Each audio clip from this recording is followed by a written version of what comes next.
El texto del Evangelio del día de hoy habla a personas que de una u otra manera ya han sufrido una transformación profunda. Es decir, que ya se han hecho hijos de este reino, que tienen un ADN absolutamente definido y particular. Ya eso está absolutamente garantizado, determinado. Y ya Alfonso nos decía el domingo, ese ADN está determinado por lo que somos y lo que hacemos. Entonces, está hablando a los que tienen una condición, que no es importante la condición como nos lo dijeron, sino la persona como tal. Entonces, bienaventurados los pobres en espíritu, no los egocéntricos, engreídos. Estos que tienen este ADN del reino saben llorar, conmoverse para no perder su humanidad ante las duras realidades y las miserias de esta vida. Esta gente que tiene ese ADN son humildes, han aprendido que es mejor andar con bajo perfil, reconociendo nuestras carencias y vulnerabilidades, nuestros errores, en medio de un mundo que solo vive de apariencias. Esta gente que tiene este ADN se la juegan por la justicia. Han hecho de esta realidad su alimento. Viven con hambre, viven deshidratados, esperando que haya justicia, esperando que haya realmente un mundo diferente. No soportan. Y aún esta gente que tiene este ADN es capaz de ofrendar su vida por esa causa. Los que tienen ese ADN de reino son compasivos, son misericordiosos, son capaces de quitarse el pan de la boca para dar a otros, y son capaces de dar de lo que no tienen, no de lo que les sobra. Esta gente que tiene este ADN tienen un afán por ser como niños nuevamente, por tener un corazón ingenuo, puro. Así enfrentan su espiritualidad, cada día caminan en pos de ello. Cada día su angustia es parecerse más a ese Señor que le ha dotado de ese ADN. Y también estos que tienen ese ADN procuran la paz, es decir, que se hacen mediadores, se hacen constructores de puentes, pero ante todo practican la paz, no votan no en el referéndum.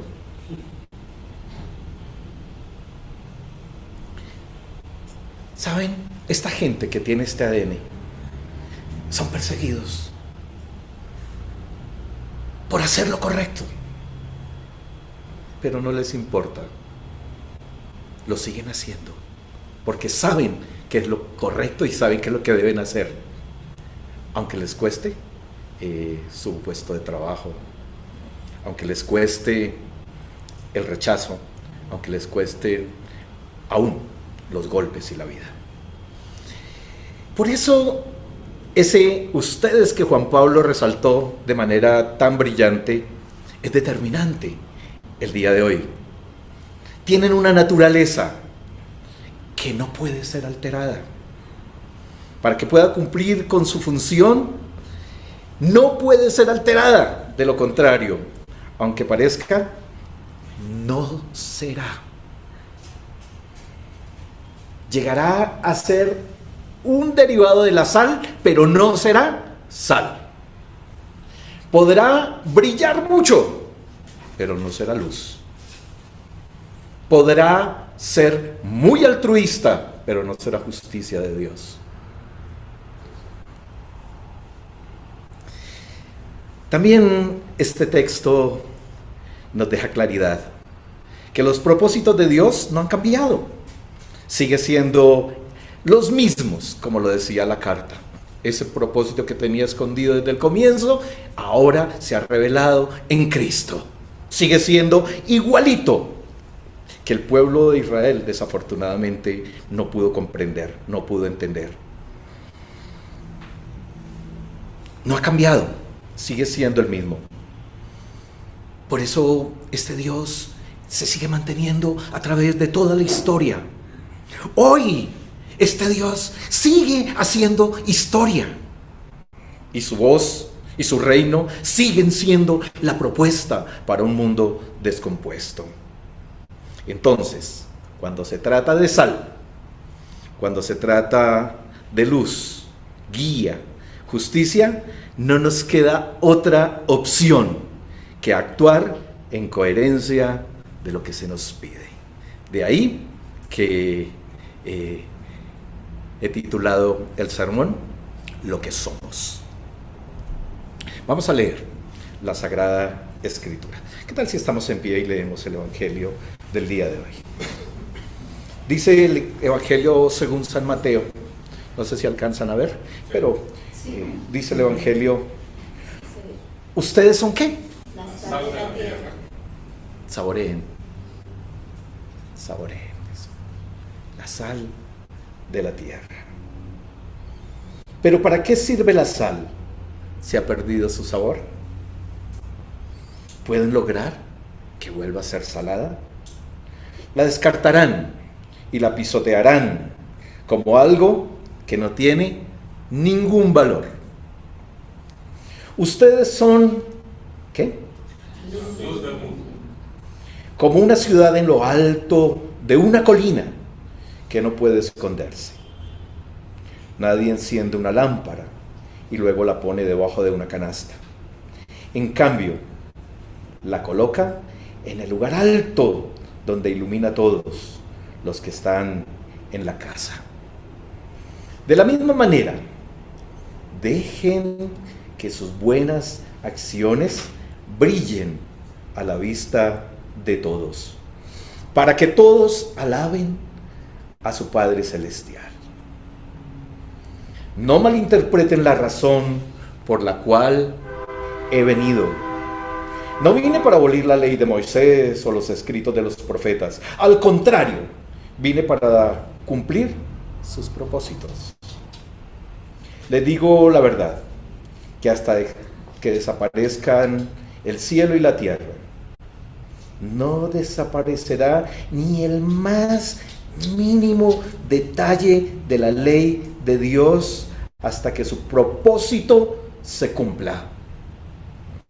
Entonces, si no hacen caso al más insignificante mandamiento y les enseñan a los demás a hacer lo mismo, serán llamados los más insignificantes en el reino del cielo. Pero el que obedece las leyes de Dios y las enseña será llamado grande en el reino de Dios. Les advierto, a menos que su justicia supere a los de los maestros de la ley religiosa y a la de los fariseos, nunca entrarán en el reino de Dios. Que el Señor bendiga la exposición de su palabra. Tomen asiento, hermanos.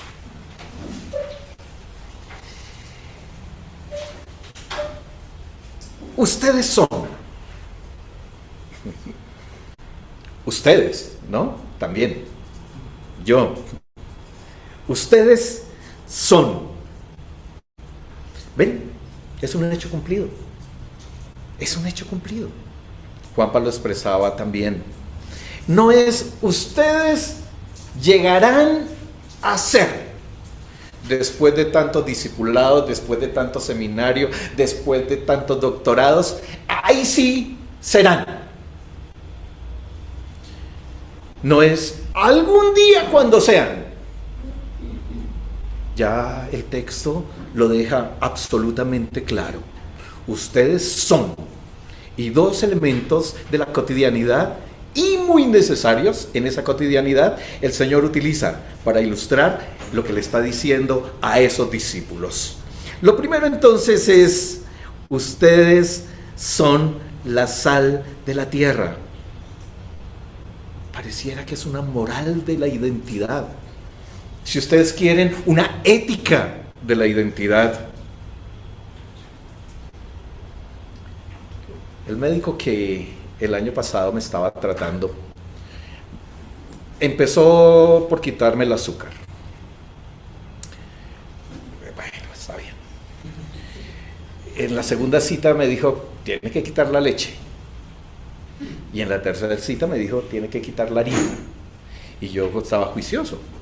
Y en la cuarta cita me di cuenta que me iba a quitar la sal. Y yo le dije, hasta aquí llegamos, doctor. Hasta aquí llegamos, doctor. Yo soy cocinero.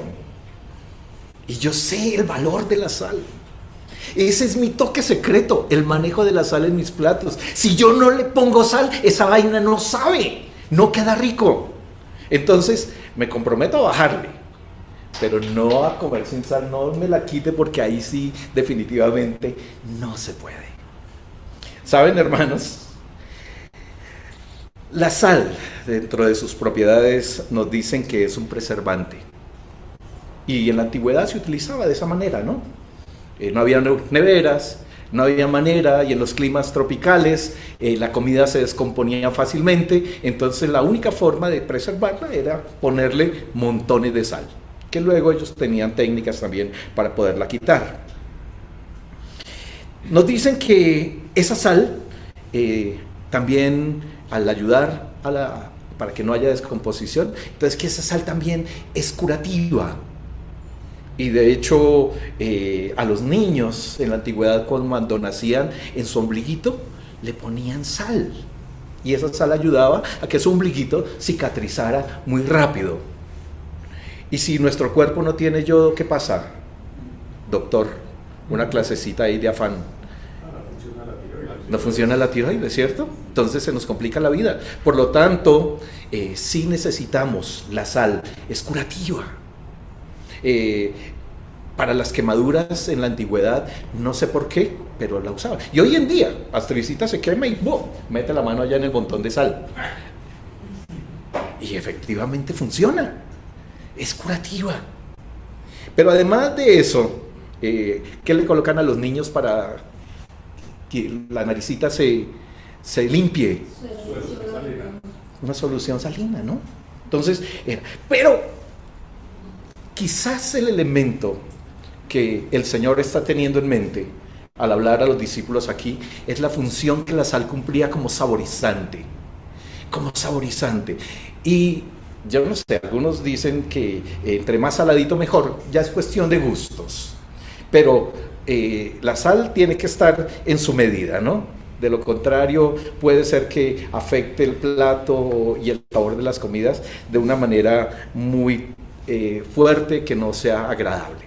Es un sazonador natural y un elemento indispensable y valioso, muy valioso. Y eso es lo que nos dice el Evangelio que somos.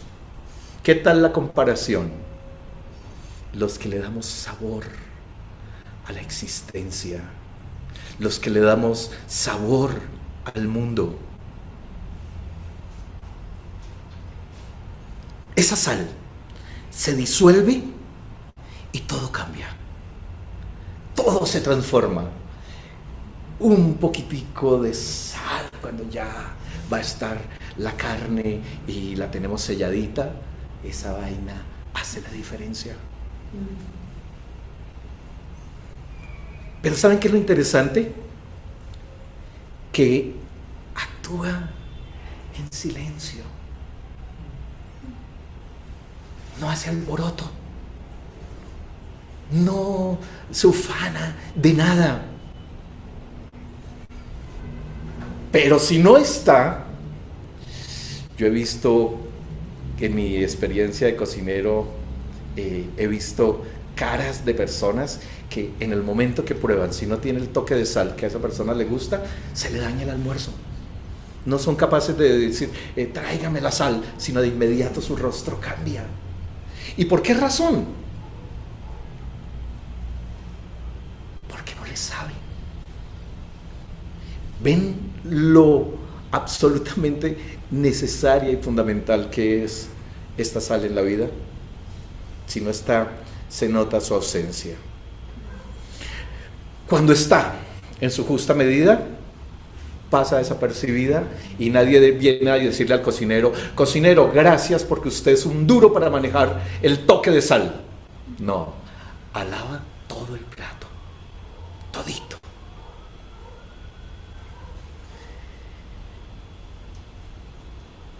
Cuando se va la mano repugna y dañamos lo que puede llegar a ser bueno.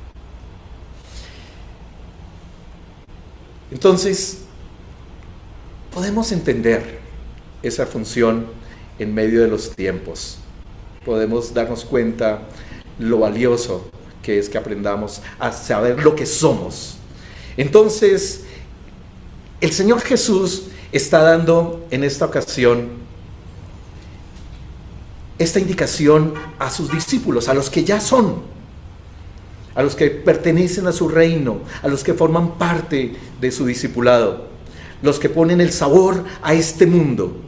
Les está diciendo que deben sazonar donde quiera que se encuentren.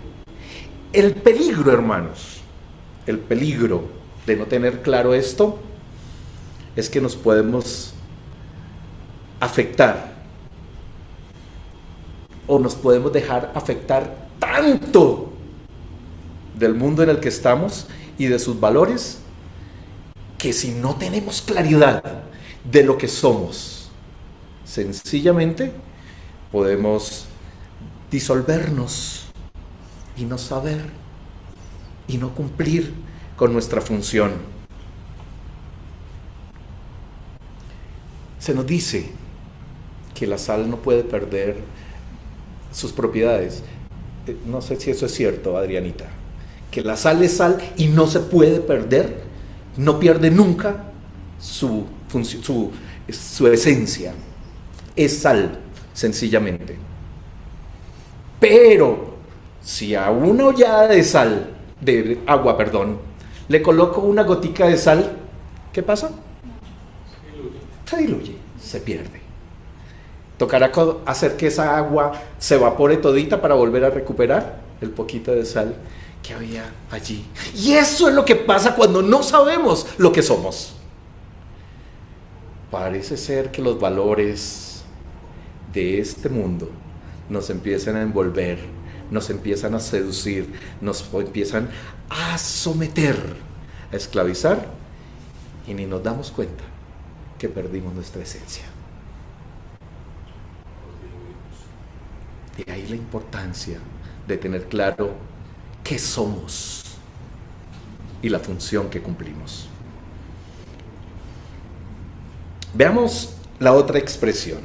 Entonces, ya hablamos de la sal, ahora hablemos de la luz, porque se nos ha dicho que ustedes son la luz del mundo. Y lo ilustra de inmediato, nos hace el favor el texto de ilustrarnos esta maravilla. Ustedes son la luz del mundo. Como una ciudad en lo alto de una montaña, no puede esconderse. La nueva traducción viviente lo expresa de esa manera. Como una ciudad en lo alto de una colina, no puede esconderse.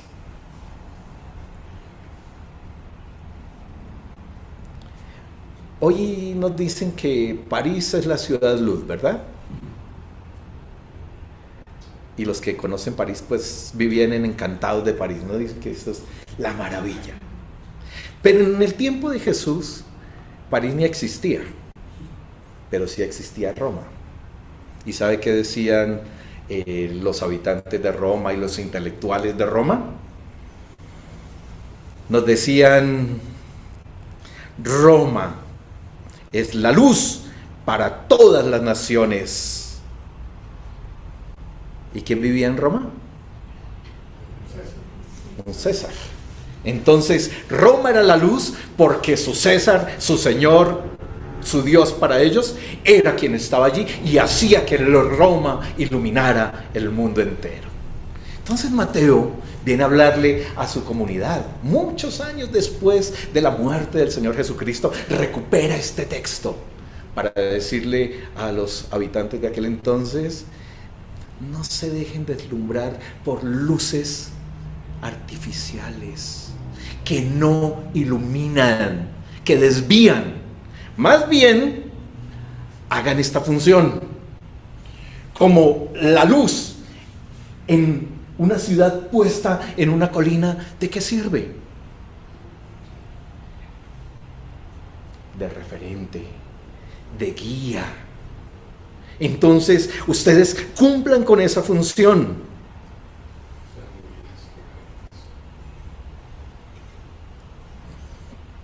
Hay luces que son aparentes, sencillamente.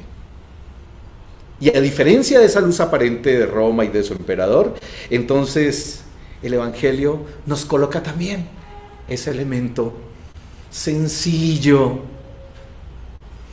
ese elemento que está allí, que no hace bulla, que no se exalta a sí mismo, sencillamente no hace ruido, no obliga, no se impone, más bien se transparenta.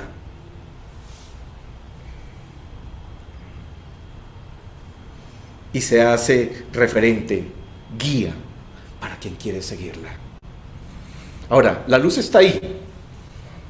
De seguirla es decisión de cada cual. La ciudad puede mostrarle el camino, pero si la persona no quiere caminar para llegar allá, la luz no lo obliga. La luz está, se ofrece, pero no lo obliga. Esa luz no es para descrestar, esa luz es para servir. ¿Y saben qué es lo interesante? Que tiene alcance total. Dice el Evangelio: nadie enciende una lámpara y luego la pone debajo de una canasta. En cambio, la coloca en un lugar alto donde ilumina a todos los que están en casa. De la misma manera, dejen que sus buenas acciones brillen a la vista de todos, para que todos alaben al Señor. Todos, absolutamente todos, alaben al Señor. Entonces, el discípulo es la luz en lo alto para servir a todos, no a los que nos caen bien, no a los que huelen ricos sencillamente.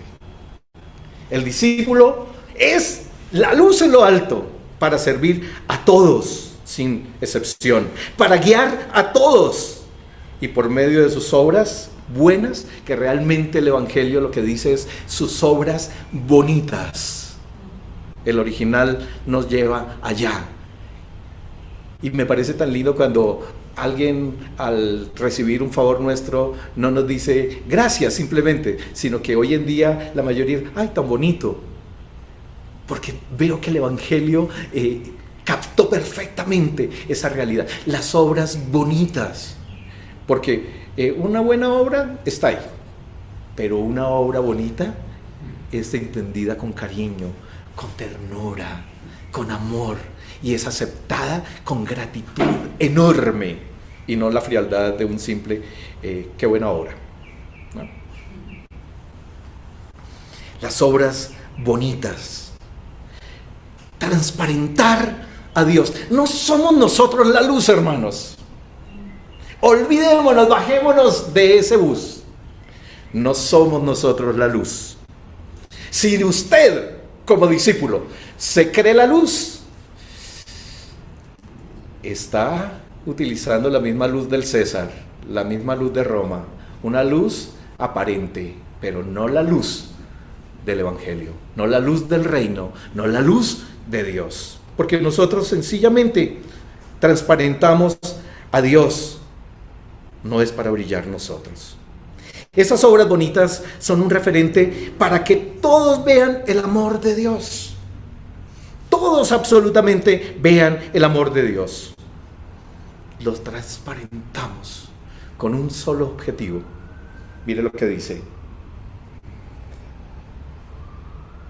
De la misma manera, dejen que sus buenas acciones brillen a la vista de todos para que todos lo alaben a usted y le digan: qué berraco, qué duro. Este es el mero, este es el capo. ¿No? ¿Para qué transparentamos a Dios? Para darle la oportunidad a los que no lo conocen de que Dios brille.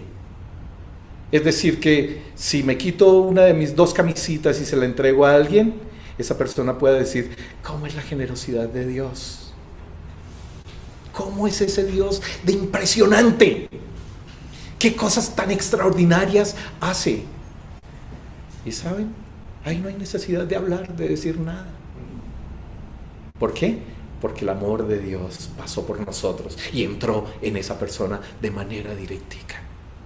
Entonces, yo respeto profundamente a todos los que utilizan métodos de evangelismo, porque pues, en última Dios usa todo.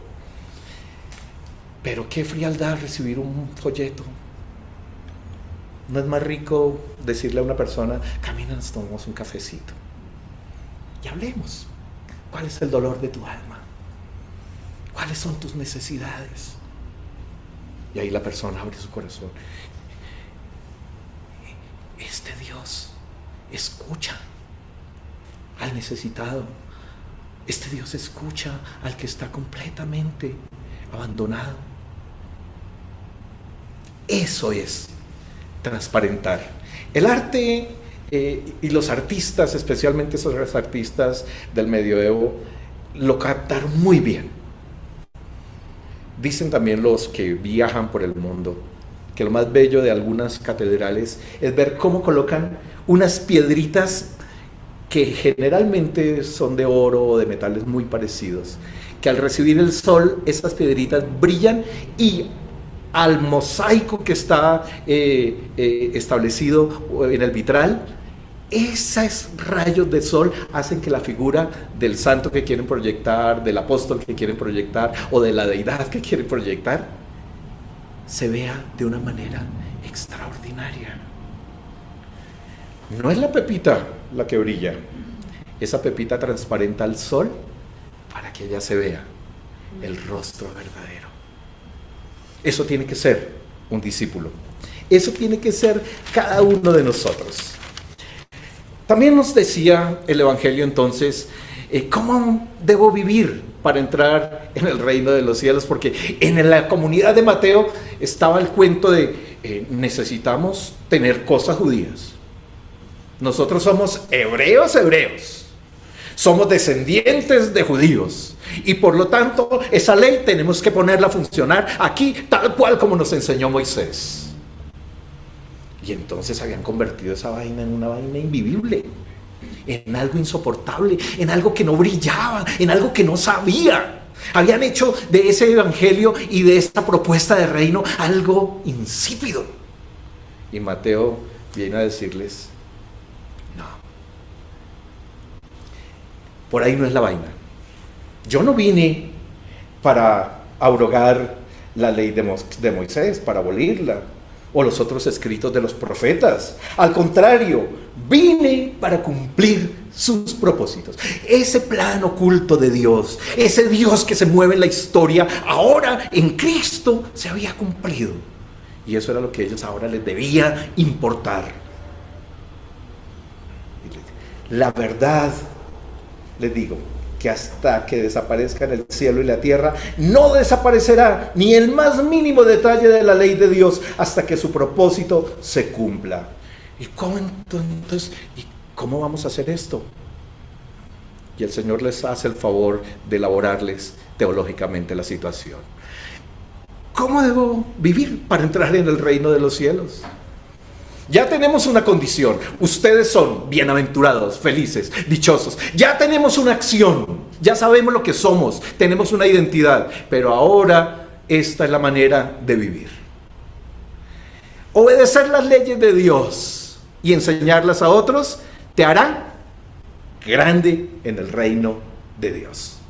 Entonces, ¿cuál era la justicia que Dios pedía a su pueblo? Según lo que hoy vimos en Isaías. Entonces, ustedes van a chicanear aquí delante de mí.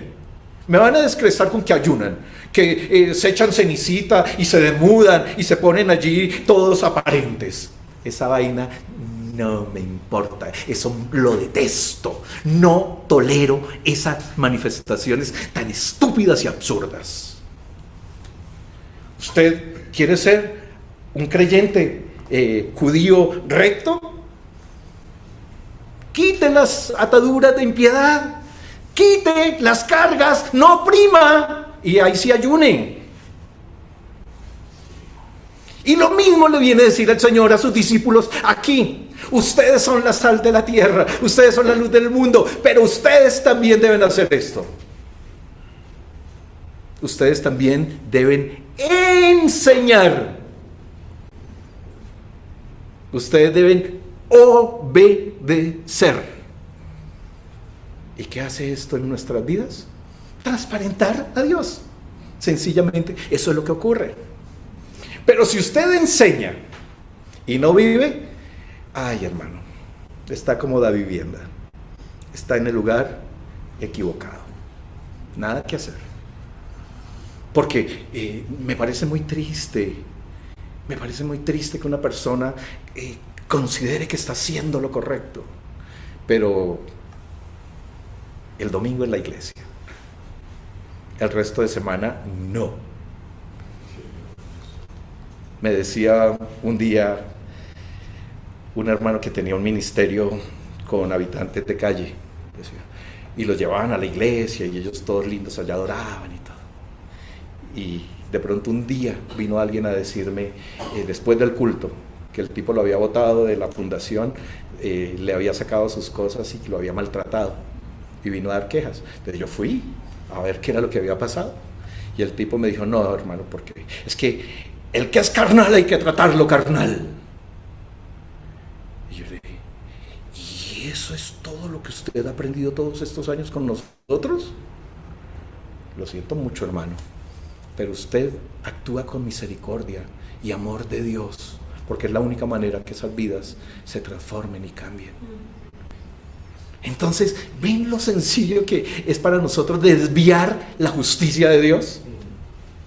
Y ser nosotros los jueces implacables y determinar si tal persona es o no es culpable, si es moral o no es moral.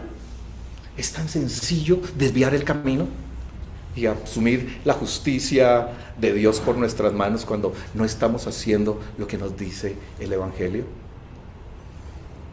Quien obedece y enseña, ese será grande en el reino de los cielos. ¿Cómo se tiene que notar nuestra justicia? Pues no hacer las bobadas, las estupideces que hacían los fariseos y que hacían los maestros y los sacerdotes y toda esa gente del pueblo de Israel, que vivían una fe aparente, que estaban muy piadosos, pero por debajo le estaban dando en la cabeza a todo el pueblo. Eso es lo que tenemos que hacer, hermanos. Claro, estamos en ese camino.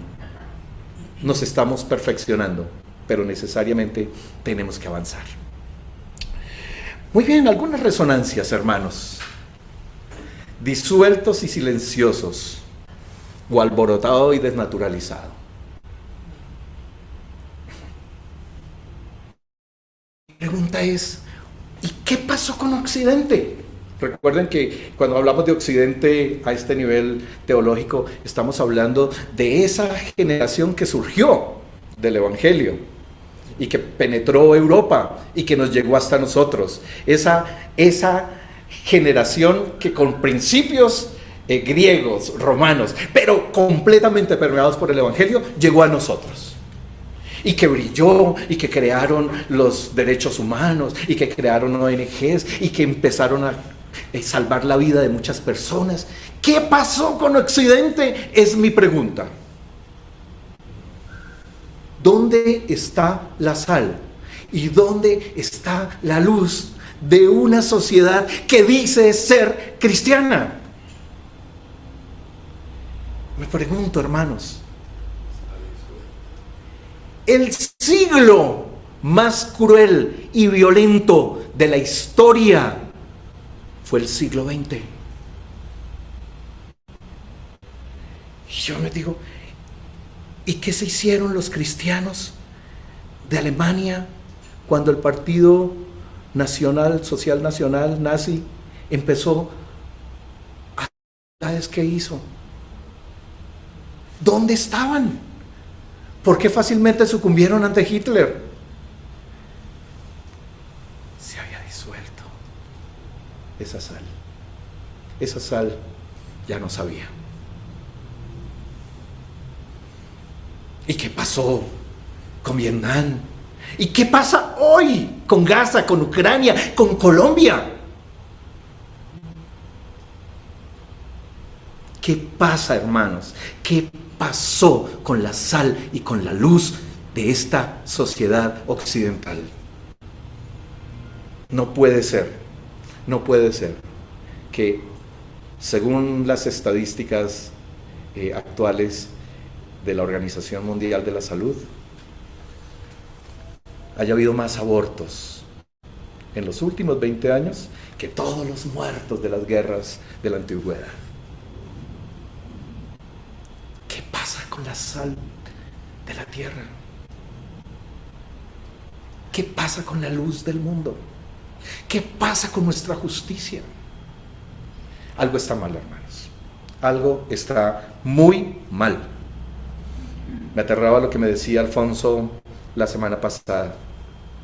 No puede ser que en Estados Unidos las iglesias envilecidas estén teologizando quién está haciendo la voluntad de Dios. Si la Iglesia Católica, que protege a los inmigrantes y dice, no se los entregamos y prohibido a ICE entrar a esta iglesia. O las iglesias protestantes, muy protestantes, que están diciendo, ellos son unos criminales, vinieron aquí y están ilegales. ¿Qué pasó con la sal, hermanos? ¿Qué pasó con la luz? ¿Qué pasa con nosotros? ¿Qué pasa con nosotros? Tenemos el cambio climático más raro de los últimos tiempos, ¿no? Enero no era un mes lluvioso. Y estamos en las tormentas de nieve tan impresionantes y seguimos consumiendo como locos. ¿No será que la sal, ser luz, hacer justicia de Dios, nos empieza a decir, oiga, revisa esa tendencia de su vida? Revisa eso. Porque entre más consumimos, más contaminamos. Sencillamente. Nos diluimos para trastornar. Nos diluimos para trastornar o para ser aceptados. Somos sal para preservar a este mundo de la depravación y de la degradación, o somos parte de. ¿Brillamos o transparentamos? Me parece que hoy en día vivimos eso, hermanos. Yo creo que esta es la iglesia más hedonista de toda la historia. Tantos likes hacen y le dan identidad a esa iglesia, a ese pastor, a ese líder, a ese sacerdote. Brillan ellos, pero no transparentan a Dios.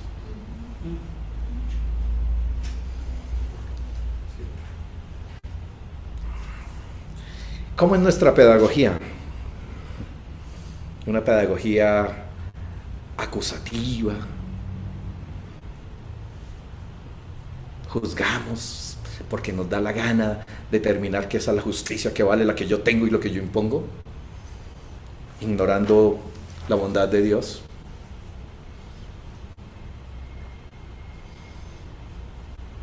¿Somos como Él? ¿Actuando como justicia? ¿Maestros justos o ilustrados vacíos? Ay, hermanos, esto es muy elemental. Yo creo que esto sí es sencillo, honestamente. Usted es sal, y usted es luz, y usted es justicia de Dios, cuando Él tiene la capacidad de dar su vida por su prójimo, cuando es capaz de quitarse un poquito de lo mucho que tiene, sin que le sobre, incomodarse un poquito para darle la mano a alguien que está jodido.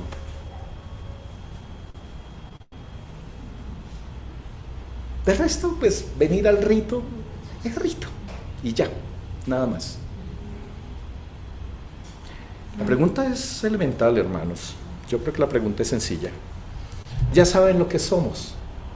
Eso somos, sal, somos luz. ¿Qué vamos a hacer? ¿Seguir en las mismas? ¿O incomodarnos un poquito y ir y hacer donde Dios quiere que hagamos? Hermanos, solamente nos vamos a llevar la experiencia, la historia que hemos desarrollado con el Señor. Lo demás es material y se acaba. Nada más. Si usted tiene en su corazón ayudar a alguien, servir a alguien, si usted tiene en su corazón hacerlo, eso es lo que nos manda la Escritura. Hay que transparentar ese amor de Dios en todo lugar donde estamos. Y quitarnos esa apariencia de jueces y dejar que la justicia de Dios, a partir de nuestra obediencia, sea la que termine haciendo la diferencia.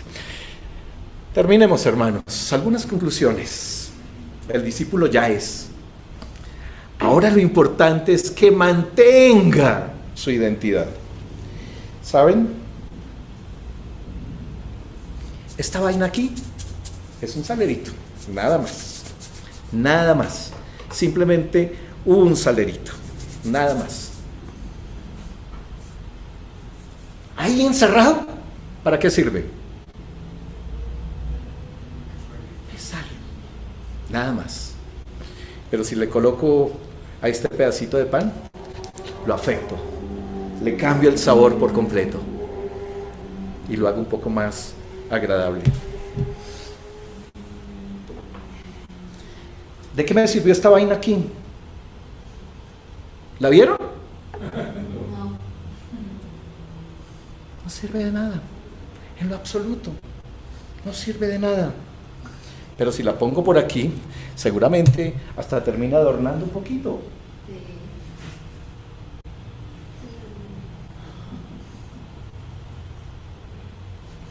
Lo importante es mantener nuestra identidad. No se trata de brillar, el cuento es transparentar al Padre. Eso solo es posible con Jesús, nos dijo Pablo. No hay otra forma. Pedagogía sin obediencia es insolencia, hermanos. Me puedo creer el supermaestro, pero me hago un insolente si no lo hago con el amor de Dios a quien transparento. Termino diciéndoles, mis amados hermanos, ya somos discípulos. Esta es nuestra condición. Ahora no puede parar la acción. Eso será lo que permitirá que otros, nunca olviden esto, hermanos, esto será lo que permitirá que otros vean el rostro del Señor y lo adoren. O pasará lo que está pasando hasta el día de hoy, que nuestro testimonio se diluye y se hace inaceptable por las personas por nuestras malas acciones y no por nuestras buenas acciones. Hagámonos bonitos ante los demás. Inclinen su rostro y oramos.